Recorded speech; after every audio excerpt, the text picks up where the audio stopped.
Hey everybody, welcome to Surface Level, creating a community where Black and queer folks are fearless in thought and curious at heart. I'm one of your hosts, Tony, and today, Jordan, Damon, and I are closing out Season 6 by answering questions directly from you, our Surface Level insiders. This is Beyond the Surface Level 6. Wow.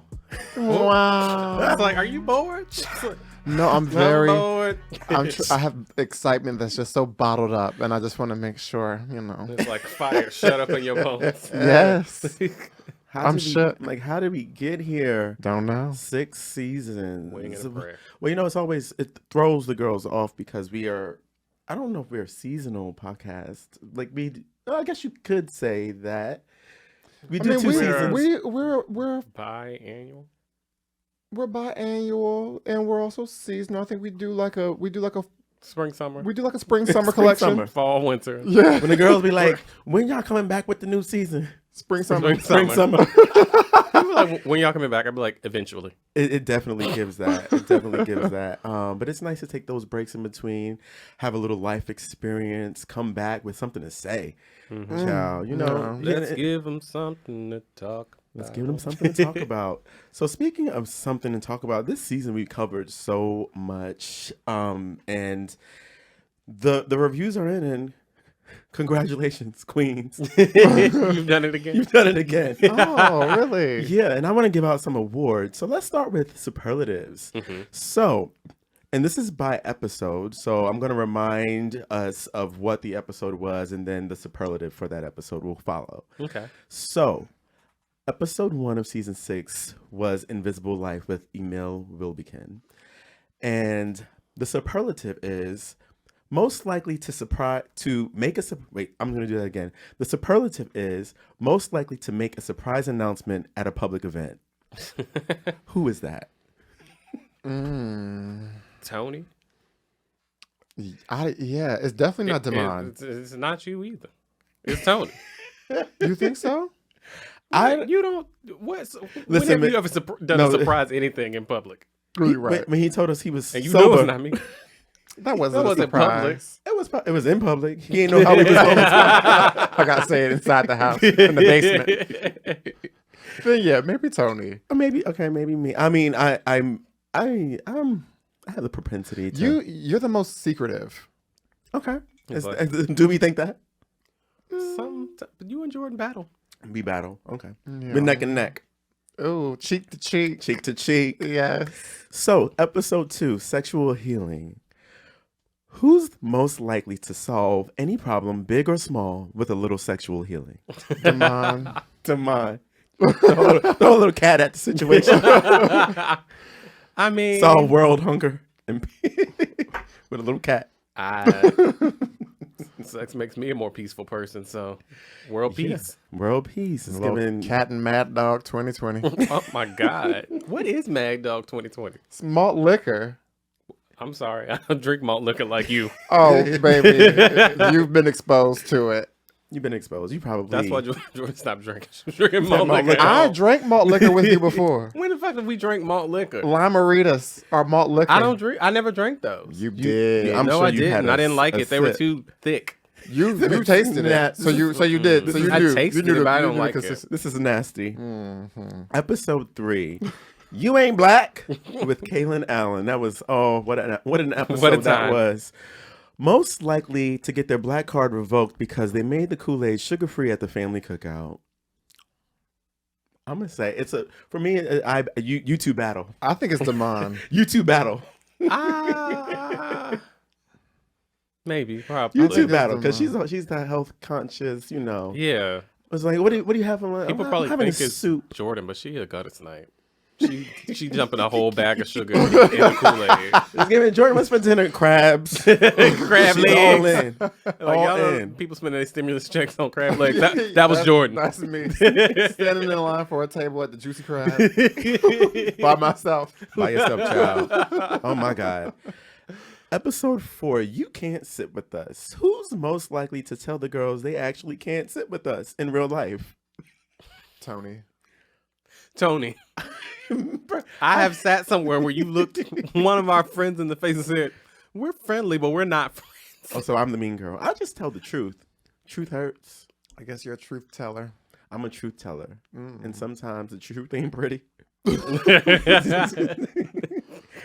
Episode 5. I'm never drinking again. Who's most likely to fall dependent on liquor because today and every day drains them? Jordan. What? It's the mine. No, baby, it's you. It's the mine. It's you. Every time we talk to I'm sitting here with a little red wine. Please don't act And like every that. time we talk to you, you are a little drained. But no, that's drained. the question. It's who's most likely to fall dependent on liquor because today and every day drained them. Every day It's drains you, bitch. It ain't me. It is you. I disagree, but y'all, I'm outnumbered, so we can. I mean, listen, this is a democracy over here. So Exactly. Yeah. So you win the award. you win the award. Thank you. You're a winner, baby. Congratulations. Thank you. Congratulations. I like herbal refreshments. Oh, okay. Yeah. So, episode 6, Don't Ask, Don't Tell, with Elegance Bratton. Most likely to join the military, survive boot camp, and have the girls thanking them for their service during Fleet Week. Probably me. I'm definitely the most athletic out of the three of us. You are the most naturally muscular. That don't make you know an athlete. Get them together. Just like, let's be clear. But what's the answer? I don't know. I feel like you don't have no discipline, so I don't think it's you. Yo, I don't have no discipline. Mm-mm. Did you do 2-a-days at football camp like me? How long did you play football? You know what? Did you quit football? I Ooh. did. Exactly. I'm going to jump Not out you. on a limb and say me. I already have the haircut for it. So 'Cause that's all you need. That's all you need. That's all you need. A bald I head. would probably get through. immediately quit if you have to cut your hair. I'm gonna head on out. Okay, episode 7, I believe this was. Black Pain for Sale. Oh my goodness. What a title. Most likely to flip a profit and turn trauma porn into a kink category on Pornhub to collect the coin. Hashtag Black Pain for Sale. What were you on when you wrote these? I didn't write them. I had my ghostwriter do it. Okay. Now we owe somebody else some money. Did you get that approved by the accountant? I didn't have Ghost that. writer? I don't have that on my. It's not on. my It's not in the balance budget. sheet. That's coming out of your own This pocket. is embezzlement. Embezzle. I'm a embezzle. embezzle. I'm gonna go out on a limb and say this one's Jordan, cause she gonna flip a profit, honey. She gonna make the she money, gonna figure honey. out a scheme That's how it's out. that Todd set up to collect the coin. Move that eyebrow out your I don't face. disagree. I don't disagree. Episode 8, Male Beauty. Oh, It has a name now. it has a name. Pretty hurts. I didn't even catch it. I said, yes, tell the superlative, child. Episode 8, Pretty Hurts with Sir John. Pretty feels darn good, I think. So, most likely to stop at Sephora before a function to get a quick beat to cover blemishes for the picture perfect appearance. It ain't me. Cause you're gonna do your own face. Period. And I'm not going to Sephora to let them throw that cake onto my face. See, I might stop by the Sephora but I have to give them guidance. Strong creative direction. Strong Right. creative direction. What you doing? I brought a movie. It's like when doing? it's like when I got my eyebrows threaded. I want them cleaned. I don't want snatched. Okay. Oh, my Episode 9. We Wear the Mask. Most likely to have their core principles for navigating life printed on t-shirts as a way to stand in their truth every single day. Demond. Jordan. What? I don't know. I feel like you do ridiculous things. It's so you. I feel like you do ridiculous things. He got it tattooed on his arm. Oh, it is. This is not a t-shirt though, baby. Yeah, it's more permanent. I know. You a t-shirt. Now girl. this. Now this.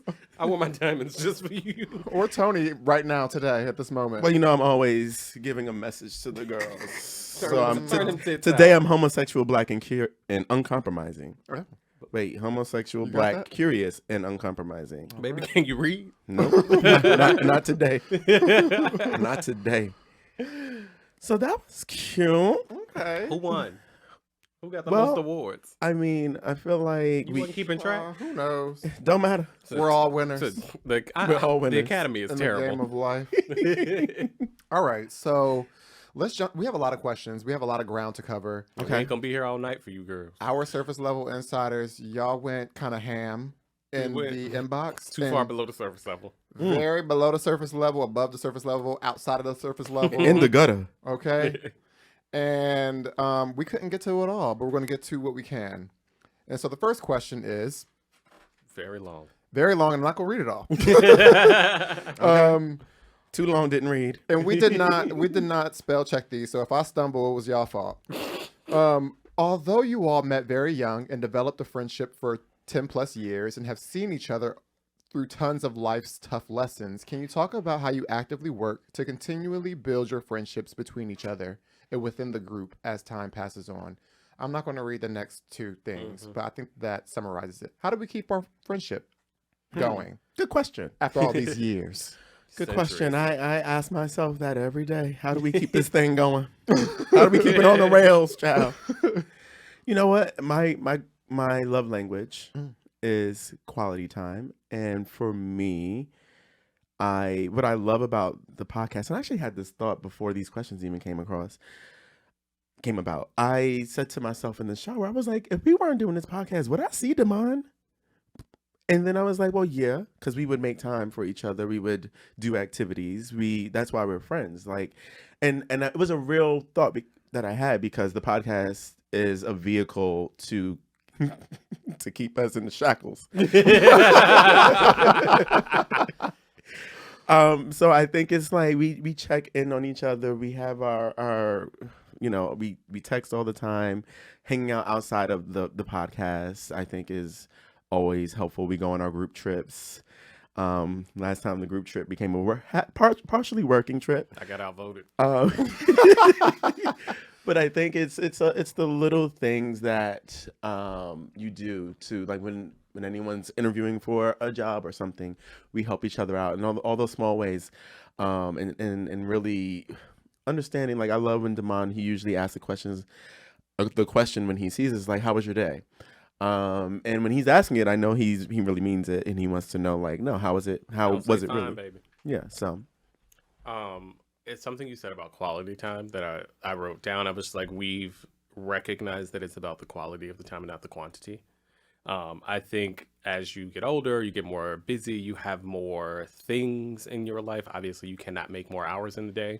And I think sometimes in friendships, people be like, you don't call me, you ain't text me like you used to. But it's just like, one, recognize that we are growing and everybody has different interests and things that they're doing. And two, the time that we do spend together, like I think it's about more than just like bullshit. I don't know how I have a more poetic way of saying it, but it's just like, if we're spending actually time together, like truly talking about where we are in our lives, what's changed, what's new, so on and so forth. Further, I would say recognizing the things that we like one-on-one has been valuable.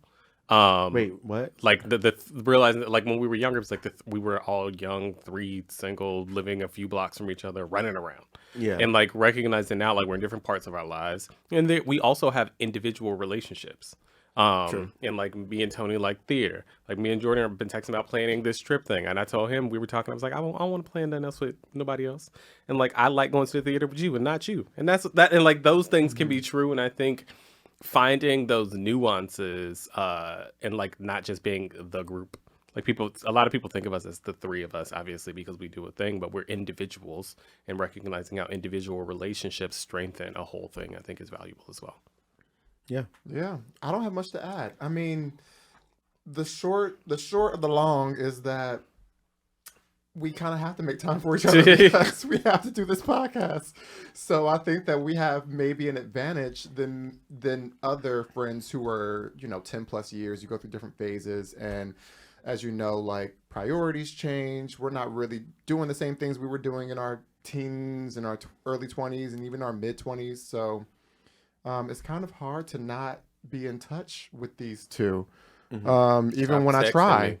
You know? They text, they Slack, they FaceTime, they Instagram. Like, enough. It's literally everything. We have group chat on like 6 different platforms.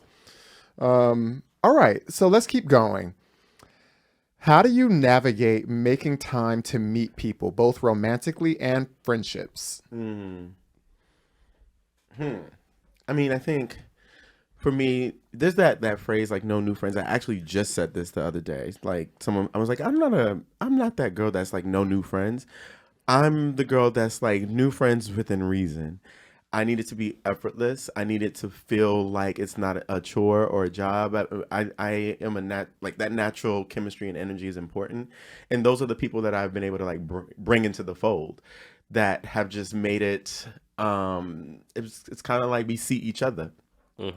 And at this point, like we've talked about, we have our friends, and I'm not really searching for new friends, but as we elevate and meet people, and even through the podcast, I've met people that I'm just like, oh, you're a dope person that I would love to, hang out with from time to time and keep in touch.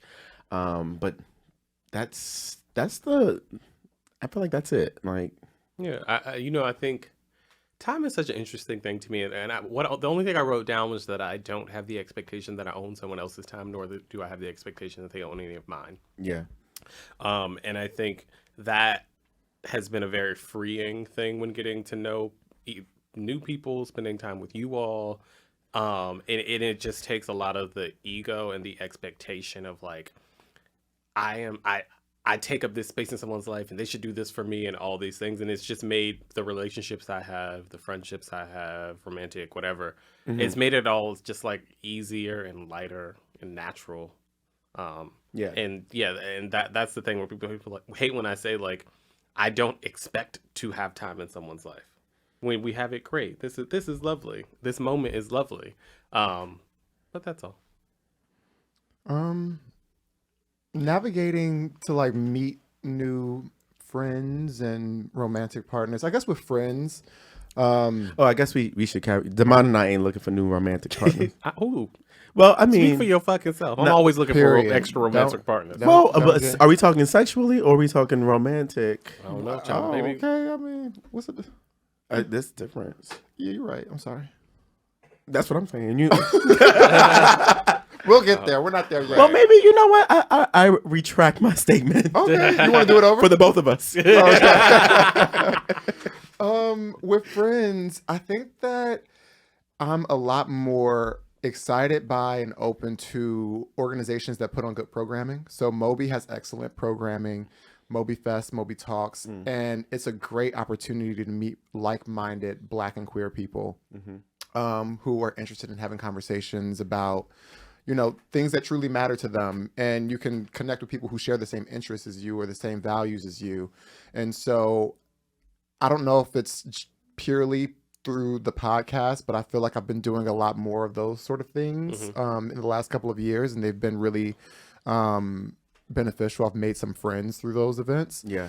And then romantically, I'm just a analog girl living in the digital world. I'm on the apps trying to find love. So Are you an analog girl? I think you're a digital girl living in the digital world. you're right. But I do like the saying. I'm just like, I'm an analog girl. But it sound good, right? But it sound good. This is analog. That's her. We're gonna start calling her analog. Off the charts. That's her nickname. This is vintage. It's my dad's sweater.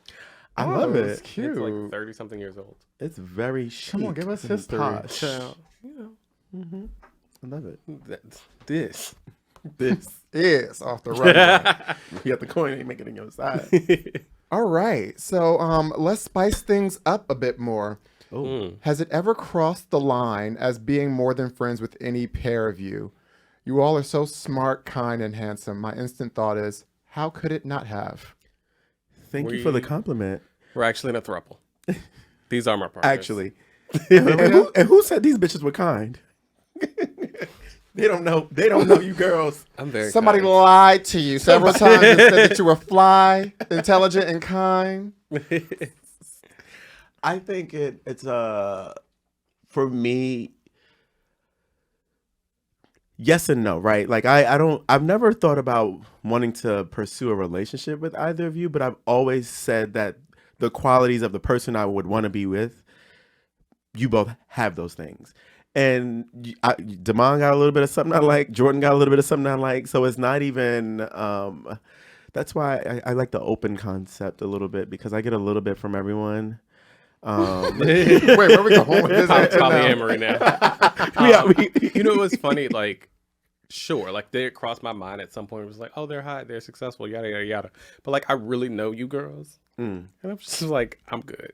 Ciao.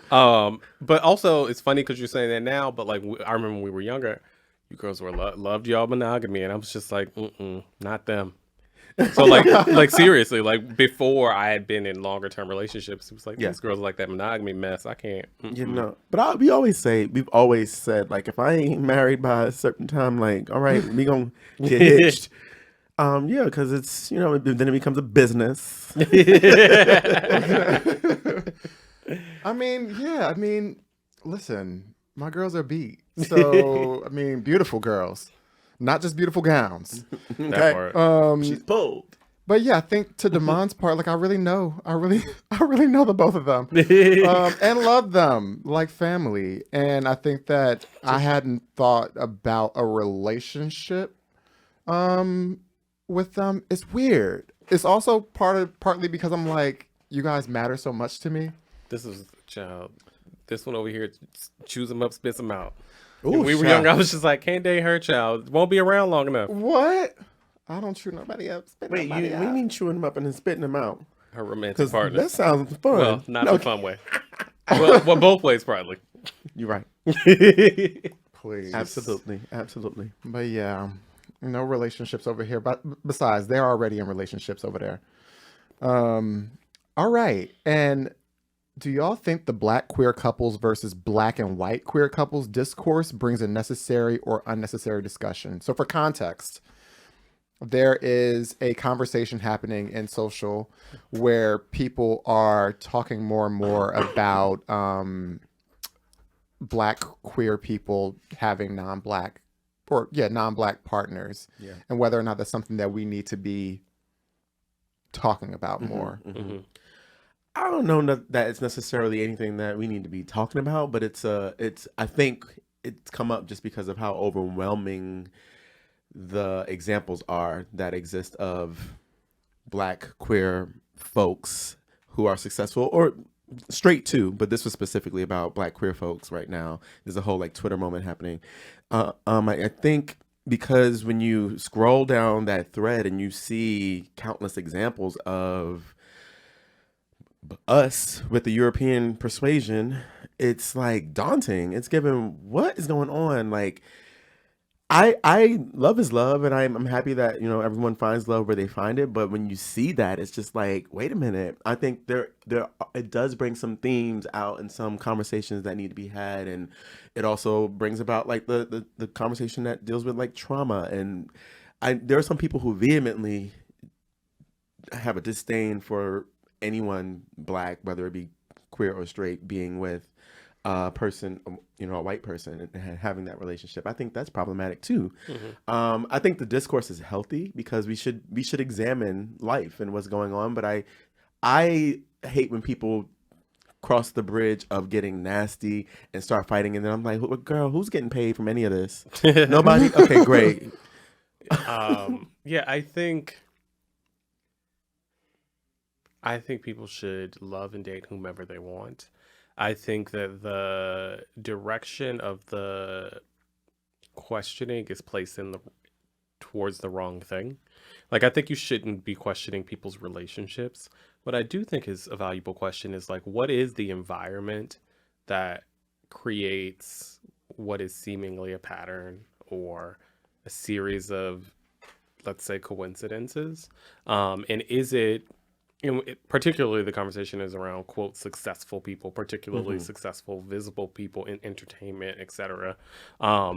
And when you are at a level of success, are the places you're going no longer places where you are being introduced or surrounded by other black queer people? do you think that this visibility or like the visual of this will in some way help the advancement of your career? Are you in a place where like you've now become like the speck of pepper in the picture? Who? Speck of pepper. Oh. Like the In only- the sea of salt. The speck of pepper. Yes. I thought speck of pepper was a new, was a new term. the speck of pepper. A speck of pepper. And I think that is more of the question. Less, and like if you are that speck of pepper and you found love there, great, that's love.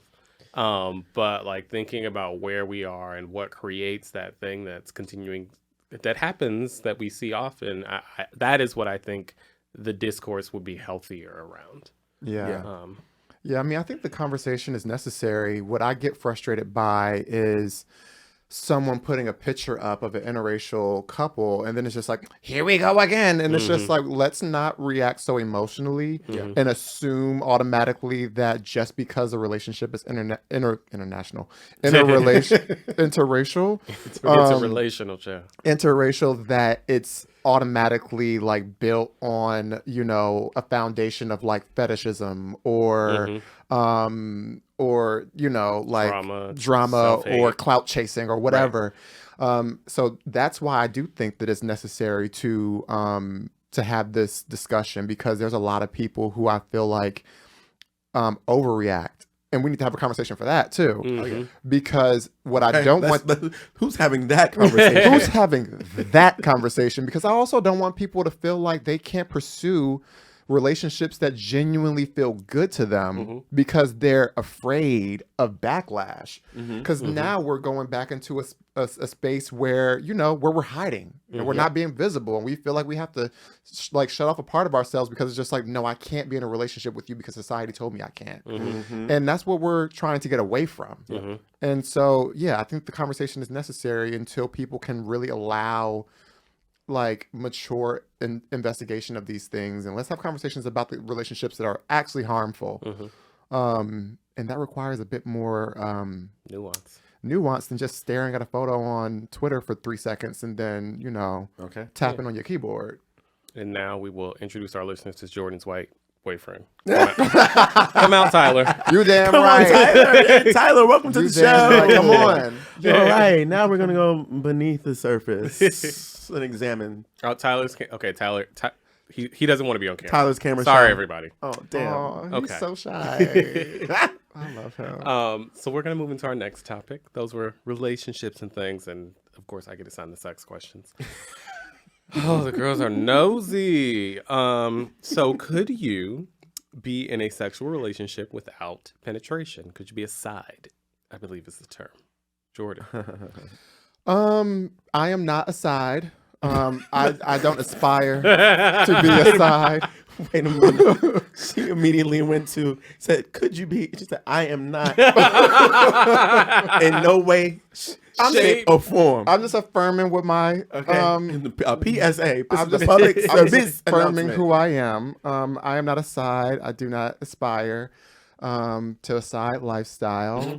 I'm not in that lifestyle. I don't know what y'all got going on over here, but that ain't me. Yes, Shakana, let us know. Word.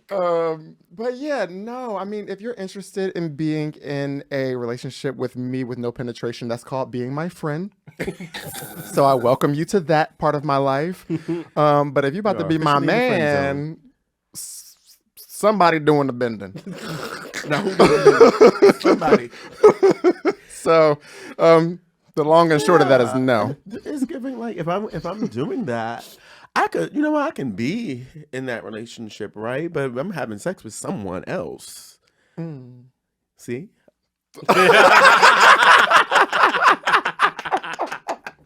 That's the cover. You see, because you don't have a license. Tell me where to put the hammer. You cannot call me by my first name. I feel like I'm in jail. Devon. No way. Oh, I'm sorry. Is that a rhetorical question to ask Dema? Probably. I mean, but What do you say? Sound off. it's like my first answer is hell no. My second answer is what Tony said. So both of them? I don't know. Yeah. You can. Okay. And I But wonder, like that would have to be a very open-minded person. Yeah. Yeah. Because I'm curious about why the question even came up. Someone's Because someone's people- dealing with this. Well, it's not it's not a thing to be. No. Someone is Actually, dealing no. with this. No, but what I mean is like, in the same way that anyone that wants to be verse or a top or bottom, like there are people, and I actually know someone that they're side. They don't like that penetrative sex. Okay. I would love to talk about that on the show because I have not too much knowledge of With that. the lifestyle. Yeah. What? I paused. I was trying to figure out the word. Cannot wrap their heads around. I'm just trying to. I can't find the word. You're giving me Jennifer Coolidge. These gays, they don't want to penetrate me. This is real negative right now. Where are we? Moving on. Child, negative. y'all are really getting after it. Have you done a threesome? And if so, what was your role? Tony? I've done a threesome, but you know what's interesting is not in the recent past. It's but I welcome that. But I'm just trying to think what was my role. And I don't think I've really done a successful threesome. I feel like I ain't really like. That's why I welcome it. Lie again. I don't think I've done a success. Oh, Right. 'Cause And it wasn't when very we enjoyed- successful. And my role was the one, not the two. Jordan. Yes, I've had threesomes before. Only 3. And She has it in a spreadsheet. not this count. I've had 3 threesomes because I She really wrote it, dear diary. I really want them Today I had a threesome. I really want them to be as hot as they're portrayed in media and entertainment. Yeah. That's never happened for me. They've always been a sham of an experience. What was my role? 2 of the threesomes, I was one of 2 tops. And then the third and worst situation, I was the only one. I'm one of one. The one of one. The only one. And yeah, I don't have great feedback for that. I'm not really Yeah. seeking it out. All right, One-on-one works for me. So Tyler, you get on Grindr, you get a third ready for tonight. Yeah. When it's good, it's good. Yeah. Yes, and all roles. I know that's right. Okay. She's your auntie. She is your mother. Mother, your professor. Your professor. You your don't have the teacher. license to call me Maya. I get that. I love that for you. All right. Where do you see the line being drawn between appreciation and fetishization? Jordan.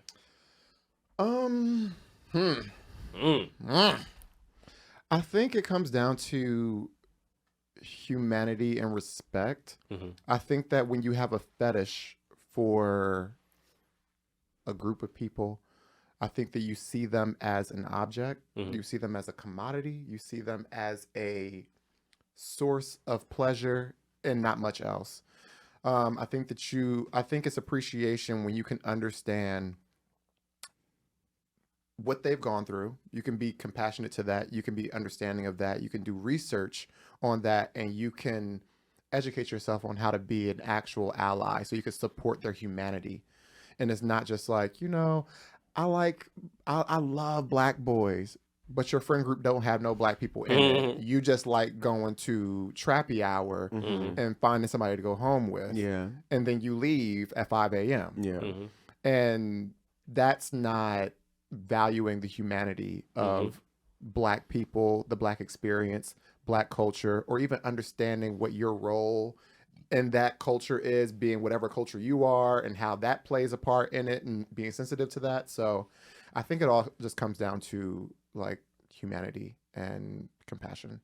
Yeah, I feel like when it becomes that fetishization is when you're reduced to the body part of their liking, and when that person needs that to be present, to exist in order to be fulfilled and catch their life. And that's when it's a bridge too far. It's problematic. If you have kinks, now that's different. We can go there. We can be kinky.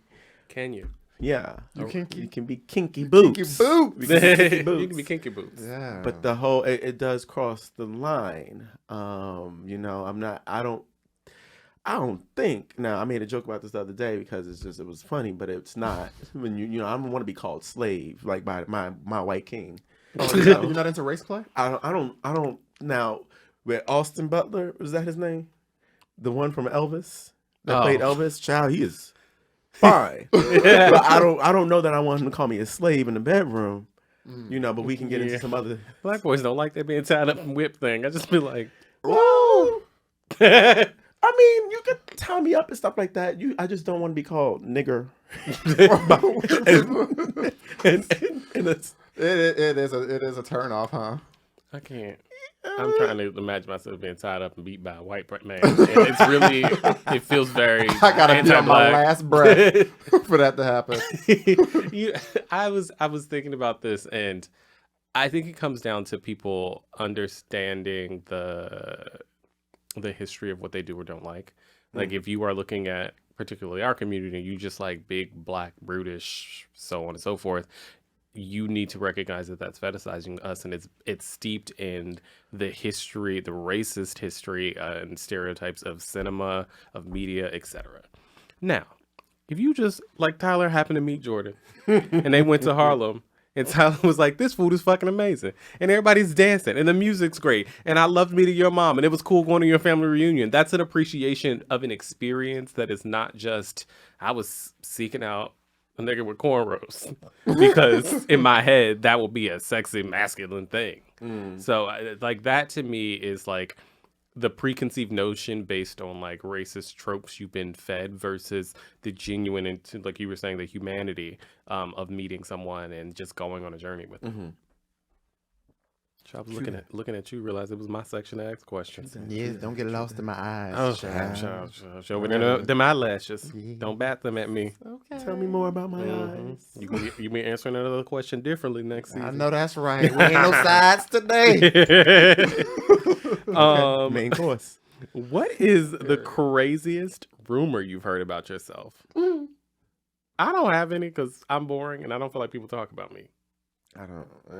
But Jordan had something over there because Do you have one? she meowed or something. There was a crazy rumor that came out. I'm speaking directly to the camera She's in the The camera. way she gathered that microphone. It's just like Abbott Elementary. She said, because it got back to me "Oh, what was said? that somebody said that I stole their jewelry Oh, and was around New York City wearing it. Now, was it a rumor? And I would like to let Jimma know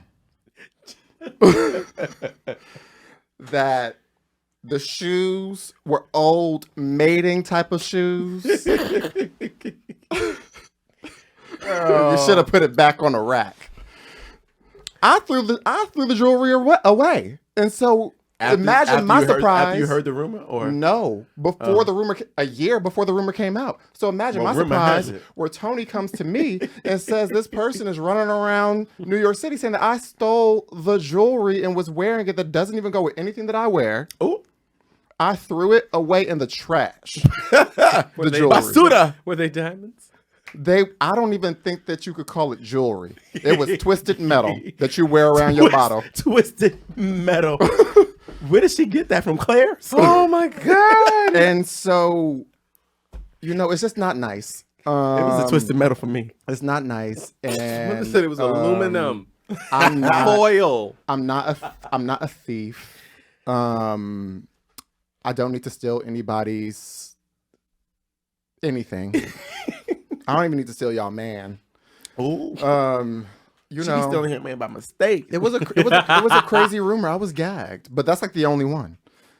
Yeah, I don't know if I have a rumor. Maybe, and it wasn't a rumor. Maybe it was a misunderstanding or just a misconception that I was. Someone thought I was in a relationship with Anthony, Woodburn, one of my best girls. And when they were like, and you know how it came to me was, and I'm just like, people have these stories that they can contrive because I was hanging out with Anthony after, I don't know, we were just hanging out, and someone came to me, I'm so glad to see you two doing well back together. And I said, what are you talking about? Y'all were, like, y'all had broken up, right? And I was like, what do you mean? Well, I just stopped seeing y'all on social media and pictures. I was like, this is my mother.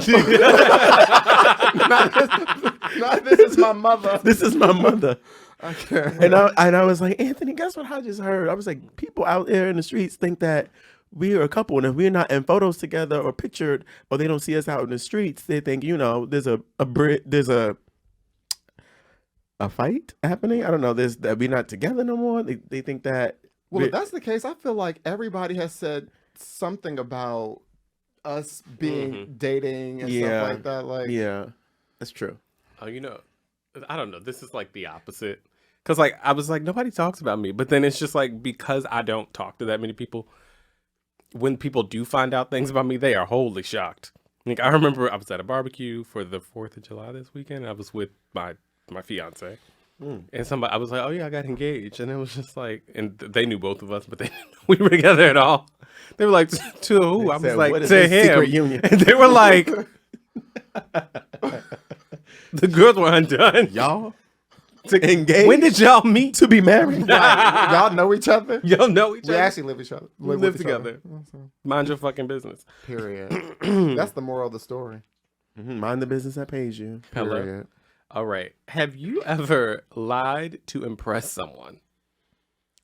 I'm sure I have at some point, like a white lie. Wow, that's a white lie. It was a black lie. No, I'm just thinking about that. I got caught up in You can unpack it. I got caught up in a rap. Please repack it. But box that back up. But no, in recent, like, and I don't even remember. I'm just saying, like, I'm sure I've told some untruth at some point to say something when I was younger. But like in recent history, in the recent past, no, I ain't trying to impress nobody. I don't. Fuck these people. I don't care to impress the girls. Yeah. Yeah, it's impressive because it is. I said it. Next question. Thank you. How do you personally cope with discrimination, whether it be from your skin color, gender, or homophobia? Jordan. I cope with all of the world's traumas by trying to figure out how to remove myself from those environments. So I think that I try to focus on the things that I can control. So I can control what neighborhood I live in. I can control the group of friends that I surround myself by. I can control the places that I work. And so when I experience those things, I try to focus on that. I think that when you start to get into this like existential, like, what do I do about all of these injustices going on in the world? You'll be turning your wheels until you're 6 foot under. And so I think that for me, my coping mechanism is figuring out how to create a community and a life where like I feel affirmed and I feel validated and I feel respected and cherished by the people I'm around. So, yeah. When it comes to discrimination of all kinds, I live and exist in a space of unbotheredness. And that to me, once I really grasped the concept of no fucks given, of minding my own business, of being truly unbothered, I just realized how much things in that realm have nothing to do with me and everything to do with those people. And so I give that back. I give that back to you. I give that back to you. Yeah, and I think for me, it came down to understanding my value as a Black person, as a queer person, as a person that didn't come from a bunch of money. and valuing those experiences, my lived experience, what I look like, who I am, who I love, and understanding that that cannot be taken from me, no matter how much fucking hate somebody else has, and all that's going to do is make them more miserable. And it's that simple for me. Unless you try and physically harm me, then we got to fight. But in the existential world, that's how I think about it. Yeah. That's a good way to think about it. Wow. Very meta. Wow. Who has the question? Oh, I have another one. Child, the insiders was real active. Oh, I answered actually, no, I did the wrong question. Okay, well, do the right Don't one. matter. I did the last question from your next section. The last question from the next section. Yeah. Mothers all over the place. Fantastic. All right. Would you consider marrying from money, even though the person was 30 years older?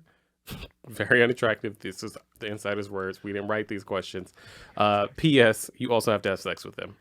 30 years older, very unattractive, and you have to have sex with them, and you're marrying for money. In this economy, yes. Sign me up. No, I'm kidding. No, he wasn't. Are you? Right. My answer was never say never.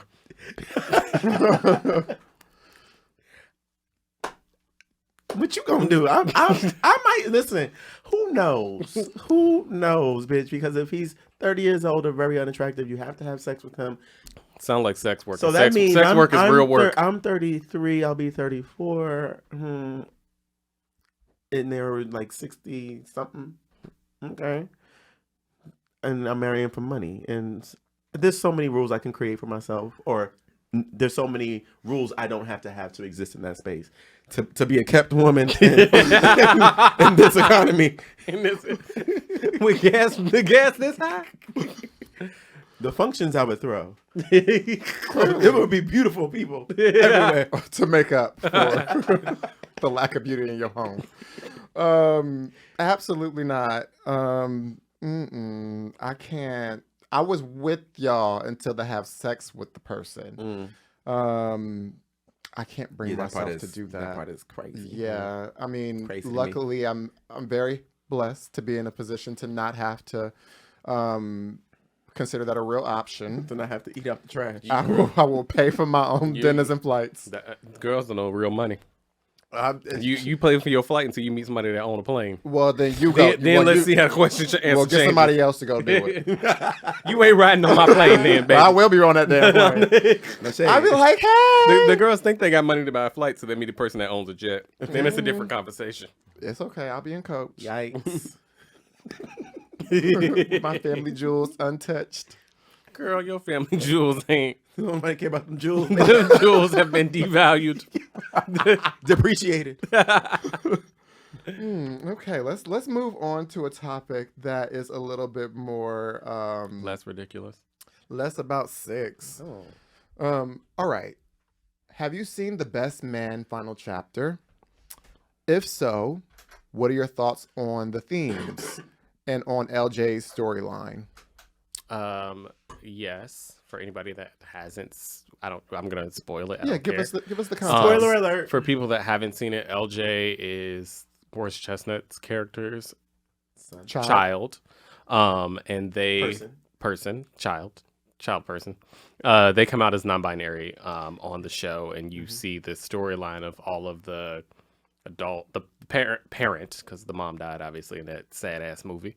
The parents, friends of the family, etc., all dealing with the realization, and I loved it. And I loved it because it was equal parts showing like it showed people that are like our parents' age or close to our parents' age embracing it, rejecting it, sorting through it, making it funny.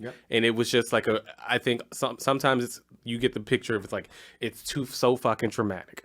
And then sometimes you get the picture of like it's wrapped up in a bow and everybody ran off beautifully into the sun. And I think most situations happen someplace in the middle.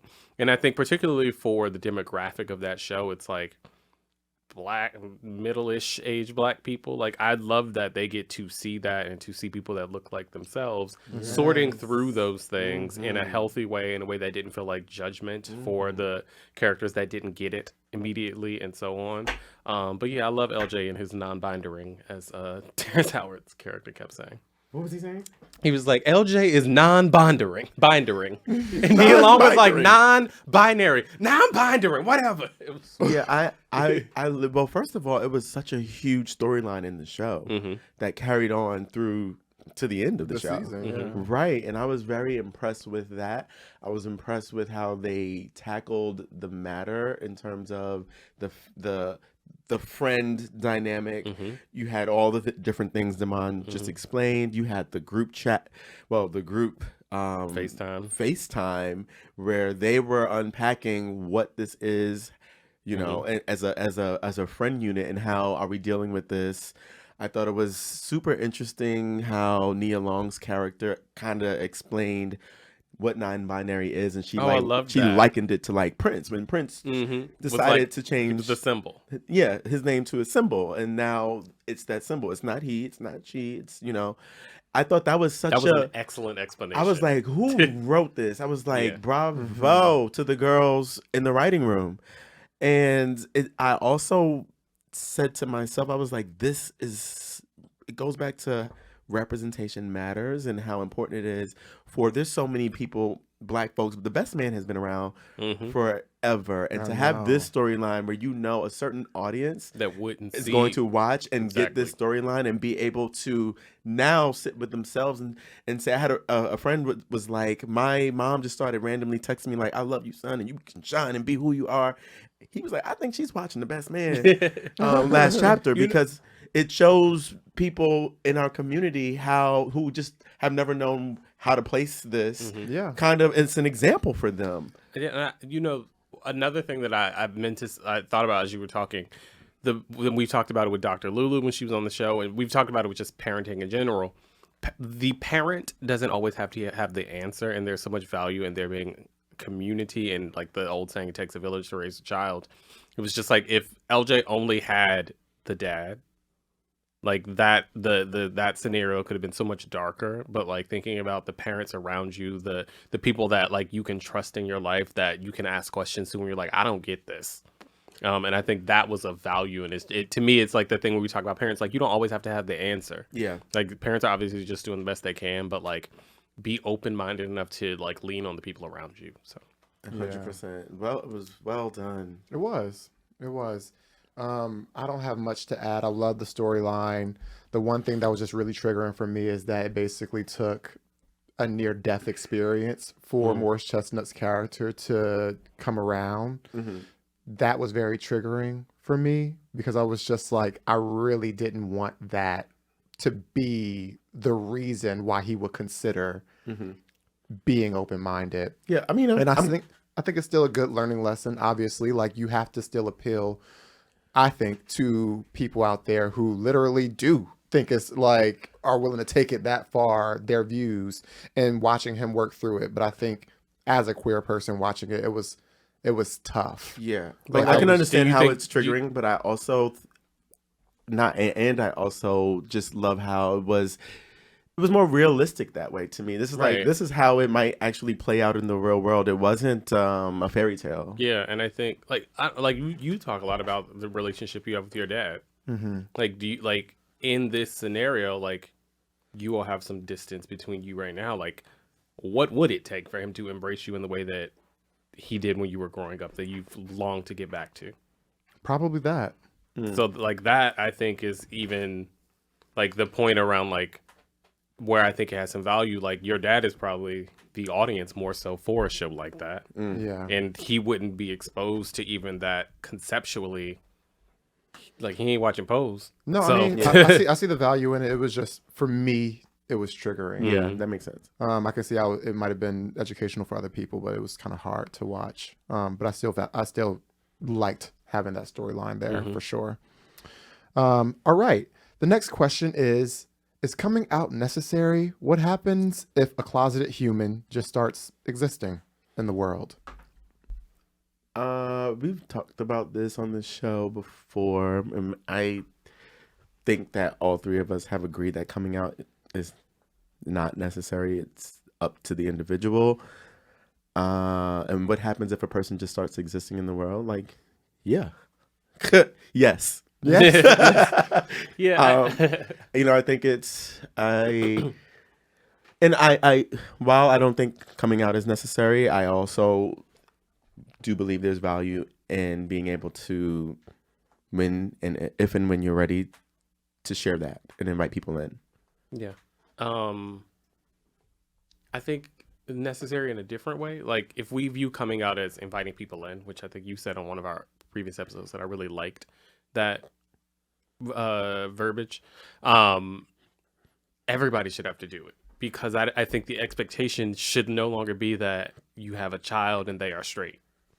The only reason Unless people proven other, exactly like, yeah. exactly the only I reason mean, you say people, everyone should have to do it. You mean like whatever you gay, are. straight, bi, Yeah, right. pansexual, asexual, Mhm. like not come out, but just like we should live in an environment where unless someone invites you into that part of their life, you have no preconceived notion of what the answer is. Right. Mm-hmm. And that's my point of view. Yeah. Very similar. Mm-hmm.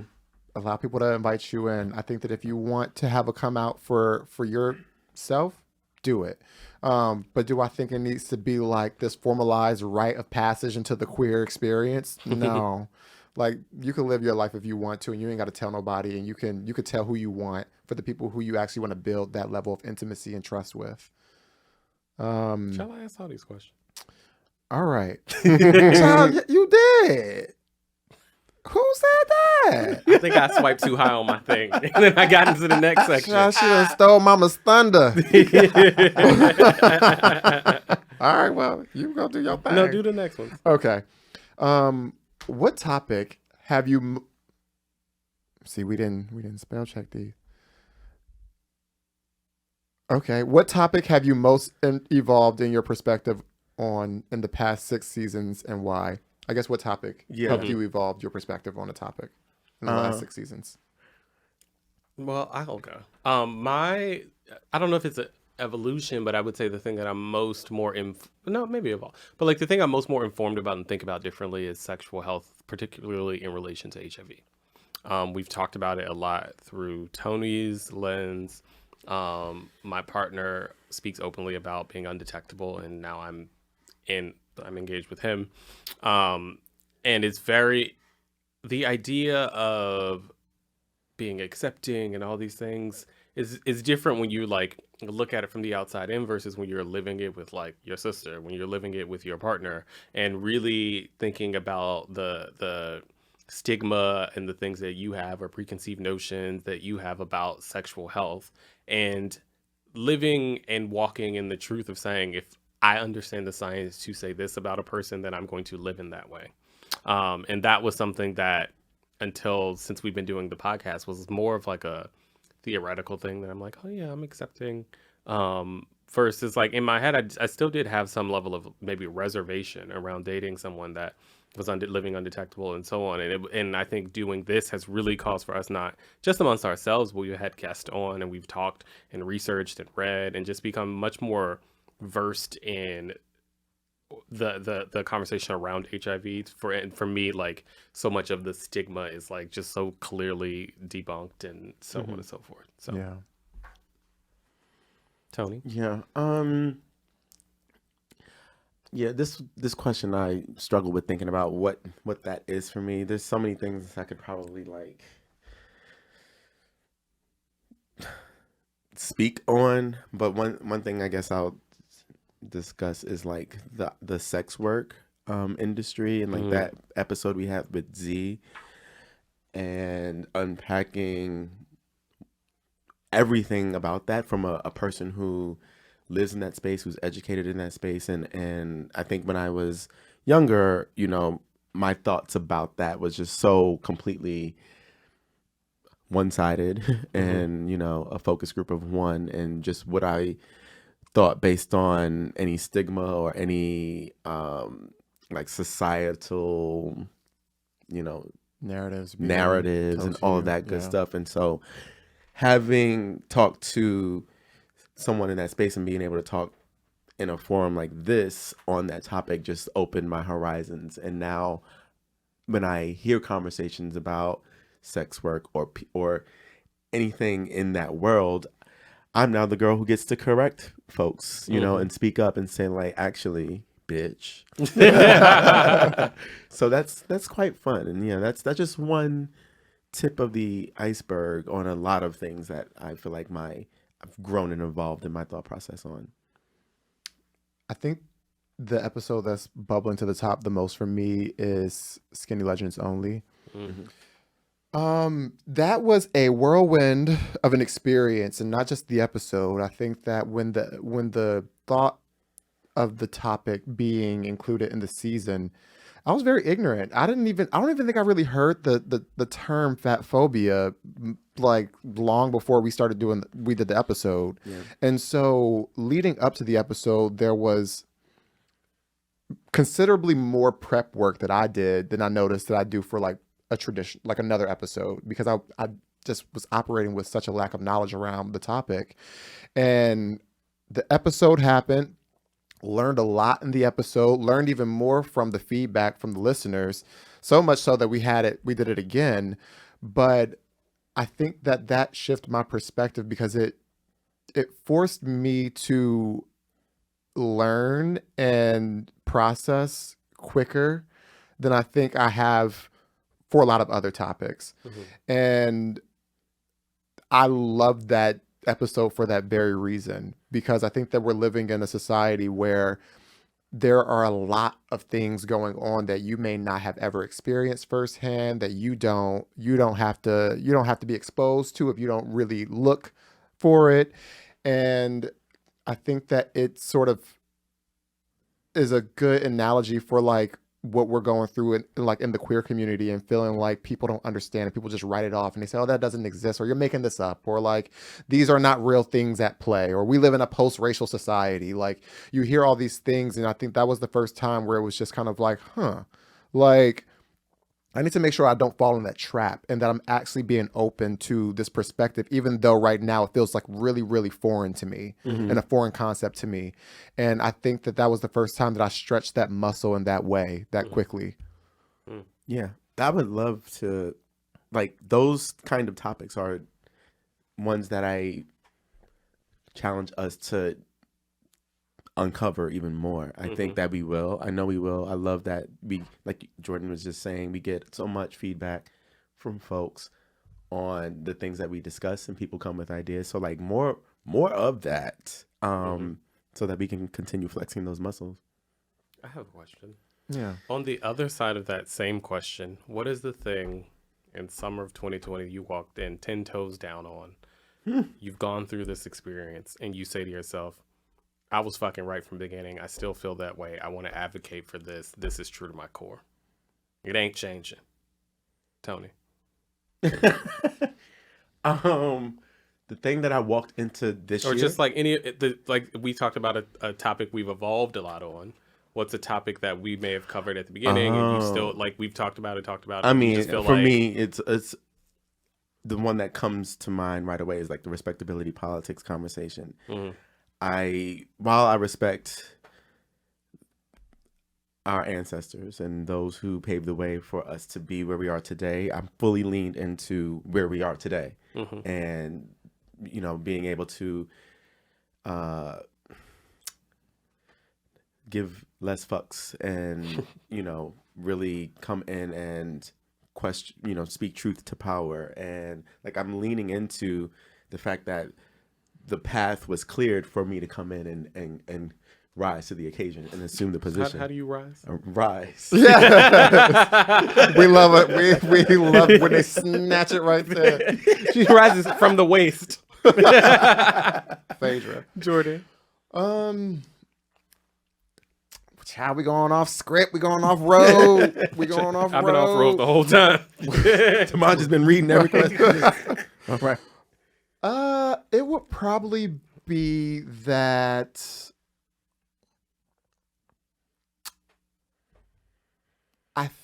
I'm firm in the fact that I lean more monogamous.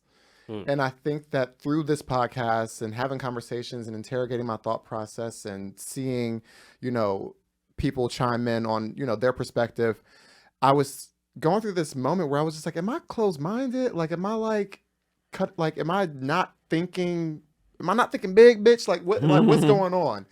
And I think that from season 1 all the way to this season, like I've recognized that I really, really value one-on-one, and I really, really cherish that. And although I'm not saying that I would be completely closed off to something that's not monogamous, I think it's okay that if there was a spectrum, that I would be closer to that side. And I think for a while I was going through my mind, just like, am I a bad gay if I like don't want to do this? Like, am I like subscribing to like heteronormative? Yes. If I'm doing that, and the answer for myself was no. I'm making this decision for exactly. myself, and I'm not, and I've done other things, and look, I don't understand what it's like to be a side, but I would love to talk to somebody about that because I think that that's beyond my level of comprehension. So, Put that on the rolling topics list. I would love to talk to a side. What's going on the rolling topics list is being a bad gay. I mean, I'm gonna talk to you girls about that. Like, just the idea of, if I don't like these things that if I'm not immersed in queer culture, if I like sports, if I like things that are untraditionally gay, am I a bad gay because I'm not? I get ostracized because I don't. I will not be weighed down by the shackles of normative standards. Girl. I can't wait to talk about it. I can't wait to talk. I can't wait to talk. We about to clip that and get you canceled. Clip. I will not be ready with the hormone. Answer the question. Bitch, I asked the question. Don't be.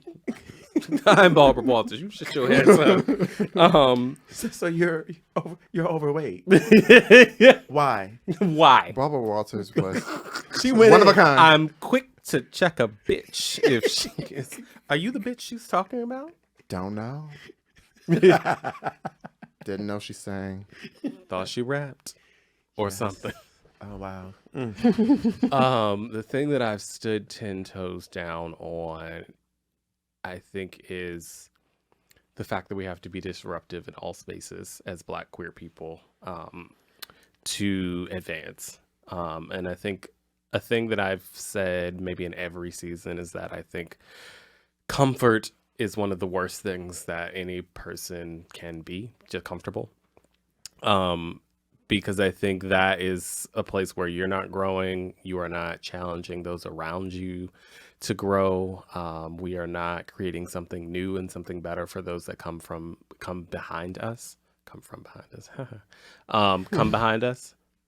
Come behind us is funny too. You're doing the business. Sometimes. You just gonna keep coming behind you.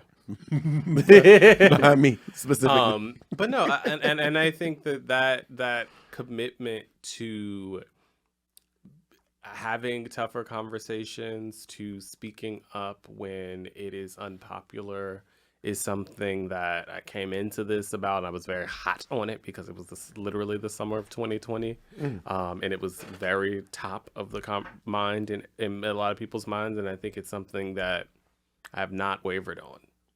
Like, at no point do I think I would water any of that down. Okay, she is 10 toes down with a shotgun. Call me Harriet Tubman. Okay. All right. So our final question of the season. The season. Yes. Where do you see yourself in the next 3 years? I see myself. Is that the end of the question? It is. Oh. I had a weird inflection towards the end as if there was more, but that was the end. No. I see myself on a helicopter because someone has came in and got me out of this camp. I see myself onto greener pastures. I see myself outside of the corporate realm. I become like the actual talent. Barbara Walters. Yeah, I see a world of which I get to really do impactful work. Do this in such a way that has afforded me the opportunity to really live in my life's work. And I'm dreaming right now as I'm saying all of these things, because I think it's important to say it out loud and to write it down. And it may sound like a joke, but baby girl, this right here, you know, one thing about it, never doubted it, and 2 times for sure.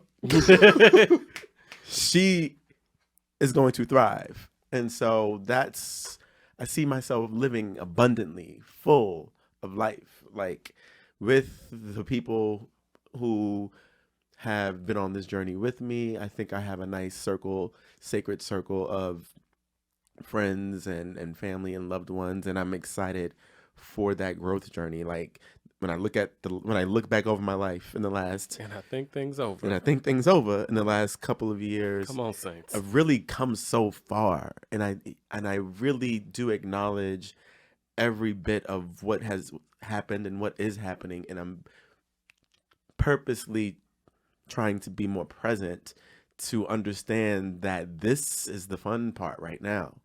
You know, where we're at to get to where we're going. When we get there, there's more fun to be had.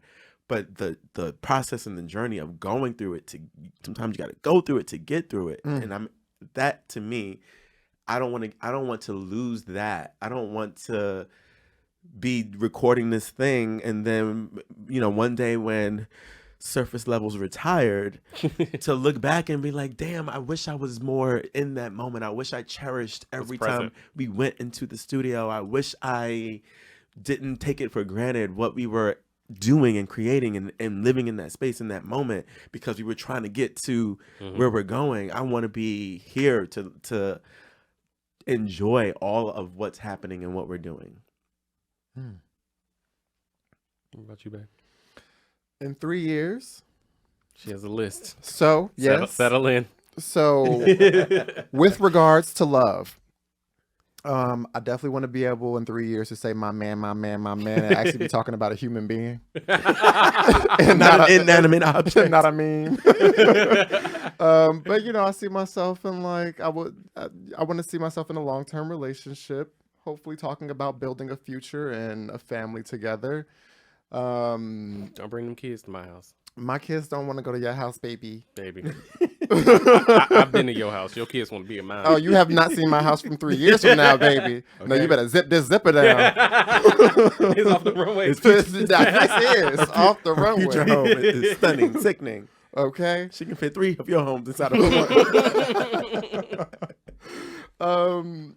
In terms of, you know, career, I definitely see myself taking on more projects and things that lean into my natural skill set and my strengths, and just sort of like really blossoming into the person that I want to be and the professional that I want to be. I'm already starting to see it happen sort of with this creative piece of work that we put out, seeing the things that I'm interested in and seeing the things that I feel like I'm strong at and wanting to do more of those. And I think overall, I just want to be a lot more, and I'm already starting to do this, but I just want to feel a lot more connected to the truly important relationships in my life. I think as I'm getting older, I'm starting to think more about like, you know, a time where like my mother may need my support and, you know, like actual like physical like support like around her, and times where like maybe it's not going to be the same. Maybe the relationship is going to be different, and maybe we can't talk to one another like we used to. I'm just thinking about like, you know, the final years before my grandmother passed, of like just missing out on being able to have important conversations and learn more about like what her life was like before, you know, she passed. And I just want to be able to have a life where I have more time and I'm making more time to your point, be present with these relationships. Because right now I just feel like I wake up and it's just like I'm just reacting to things going on around me, and I don't know if that's going to stop in 3 years, but I really hope I can handle it better, and that I get a better hold on managing it better, so that I'm not over-indexing on things like work that, you know, aren't necessarily as sentimental as other aspects of my life. So yeah, that's what I think it is for me. 3 years. I hope that this becomes either a full or bigger part of my professional life. Like, it was funny. I was thinking, I was like, what else do I want to do professionally? And I was like, I kind of want to grow this. Yeah. Like, I felt more strongly about this than Yeah. other things. Very much so. So that was step We see one. each other. Right. And then just personally, I don't know. I want a cabin in Vermont. If we want to talk about a thing, I just really want a cabin in Vermont. It will make me so happy. Mm-hmm. Very chic. Yeah. Black. Painted black. It's chic Oh, as it's gonna be a cabinet. black barn. It's gonna be a black. Yes. We won't be coming to get no splinters coming at this house, man. I know that's right. And then like it was funny. We brought up my tattoo earlier, but I was thinking about my tattoo. I literally wrote it down when we were doing this, and my tattoo says, "Be brave, never hide, live." And that is the thing that I wrote it on a journal I had, I guess, like 12 years ago when I lived in Boston. And it's just been something that I carry with me and still feels quite relevant to who I am today. Just to be fearless in thought. Yep. To not hide parts of who I am, no matter what the space is, and live, and to Tony's point, just be present and be here and recognize and cherish all of the ups and downs and the journey that we are on, because the journey, the whole thing's a journey. There never is really a destination. Like people say, get there. Where's there? There is no there. We're just here right now, and I want to be able to appreciate this moment and every moment from this moment to the next 3 years and however many we have after that. Yes, ma'am. And so that is all the time we have this season. We'd like to give big thanks to Moby, Mobilizing Our Brothers Initiative, for their partnership this season, and the amazing guests that share their stories with us. If you enjoyed this season, let's keep the conversation going. Let us know your thoughts and questions at servicelevelpodcast.com. So until next time, remember, stay curious.